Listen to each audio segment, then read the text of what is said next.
दोस्तों axis mutual fund अपना एक नया मिड कैप फंड लेकर आ रहा है axis mid cap 50 index fund के नाम से।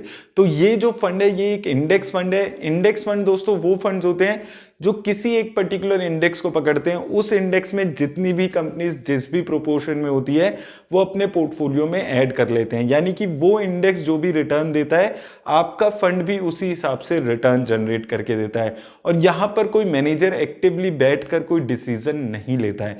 तो आइए इस वीडियो में हम देख लेते हैं। पहले हम समझेंगे कि मिड कैप कंपनीज कौन सी कंपनीज होती हैं, फिर हम इस इंडेक्स के बारे में देखेंगे कितने सेक्टर कितनी कंपनीज इसके पोर्टफोलियो में है और इसने रिटर्न्स कैसे दिए हैं। एंड में मैं आपको बताऊंगा कि क्या अभी आपको इस फंड में इन्वेस्ट करना चाहिए या नहीं।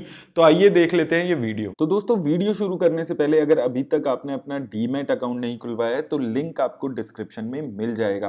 अब दोस्तों अगर हम इस फंड की बात करते हैं तो जैसे कि मैंने आपको बताया था ये एक इंडेक्स फंड रहने वाला है और निफ्टी मिड कैप 50 इंडेक्स में ये अपना पैसा लगाएगा। और ये एक ओपन एंडेड स्कीम है, यानी कि जब ये एनएफओ पीरियड खत्म हो जाएगा तब भी आप इन्वेस्ट कर सकते हैं। और एनएफओ में अगर आपको इन्वेस्ट करना है तो 10th से लेकर 21 मार्च तक ये एनएफओ पीरियड ओपन रहने वाला है। अब हम बात करते हैं पहले कि लार्ज कैप मिड कैप और स्मॉल कैप जो कंपनीज होती हैं उनको कैटेगराइज कैसे किया जाता है मार्केट में।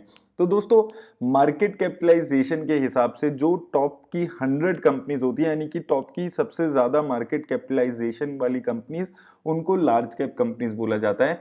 उसके बाद 101 से लेके 250 कंपनीज तक जो कंपनीज होती है उनको मिड कैप कंपनीज बोला जाता है। और 250 फर्स्ट कंपनी से लेके बाकी जितनी भी कंपनीज बच जाती हैं वो सारी कंपनीज स्मॉल कैप में आ जाती है। और आपका वाला जो फंड है ये मिड कैप की 50 कंपनीज में पैसा लगाने वाला है। अगर हम और इसकी कैटेगराइजेशन के बारे में, कैरेक्टरिस्टिक्स के बारे में समझे तो अगर हम लार्ज कैप कंपनीज के बारे में बात करते हैं तो ये बहुत बड़ी कंपनीज होती हैं, ये अपनी इंडस्ट्री को मेजरली डोमिनेट करने वाली कंपनीज रहती हैं और काफी स्टेबल कंपनीज होती हैं और ये वॉलेटाइल भी कम रहती है और इनमें लिक्विडिटी ज्यादा होती है। वहीं मिड कैप कंपनीज की अगर आप बात करते हैं तो ये वैसी कंपनीज होती हैं जो अभी अपने आप को इस्टेब्लिश कर रही होती हैं। वॉलेटिलिटी यहाँ पर स्लाइटली ज्यादा रहती है और लिक्विडिटी स्लाइटली कम रहती है, लेकिन यहाँ पर ग्रोथ होने के जो चांसेस होते हैं वो लार्ज कैप से ज्यादा होते हैं।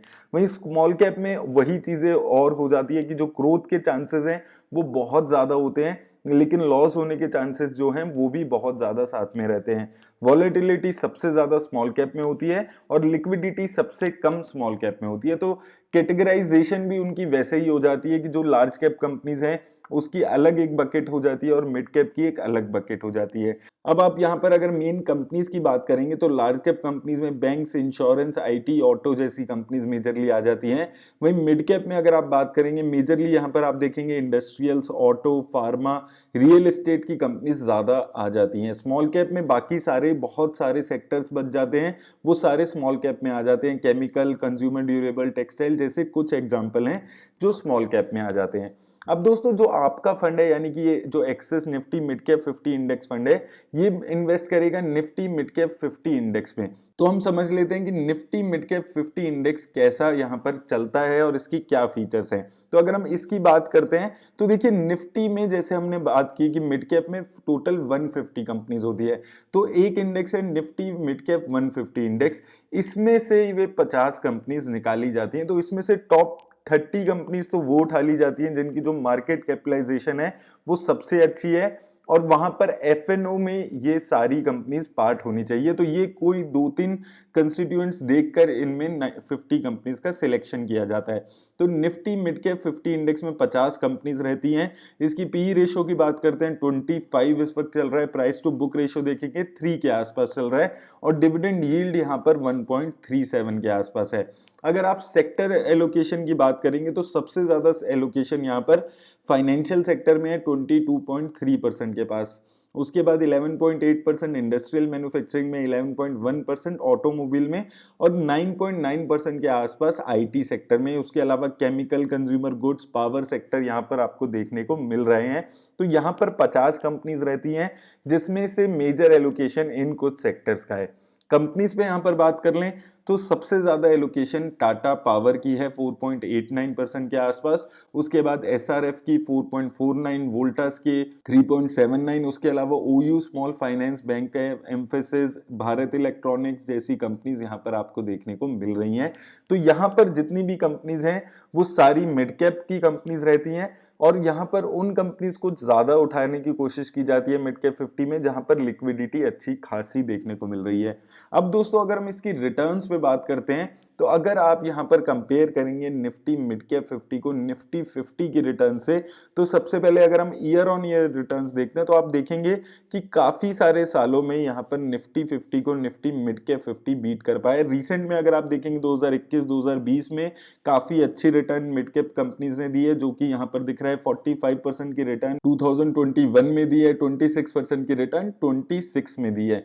लेकिन होता क्या है कि यहाँ पर वॉलेटिलिटी बहुत ज्यादा रहती है। आप देख रहे हैं 2020 और 21 में पॉजिटिव रिटर्न बहुत ज्यादा दिखती है, वहीं 19 और 18 में नेगेटिव रिटर्न्स है।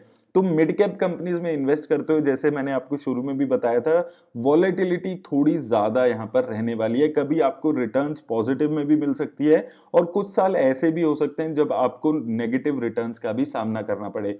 ओवरऑल अगर हम लॉन्ग टर्म पीरियड में देखते हैं तो 10 सालों में अगर आप देखेंगे निफ्टी मिड कैप 50 ने 14% के आसपास की रिटर्न दी और निफ्टी 50 ने 13.48% की।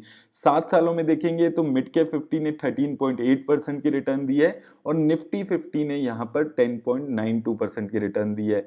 और अगर आप 3, 1 और 2 सालों में देखेंगे तो मिड कैप 50 अच्छी रिटर्न दे रहा है।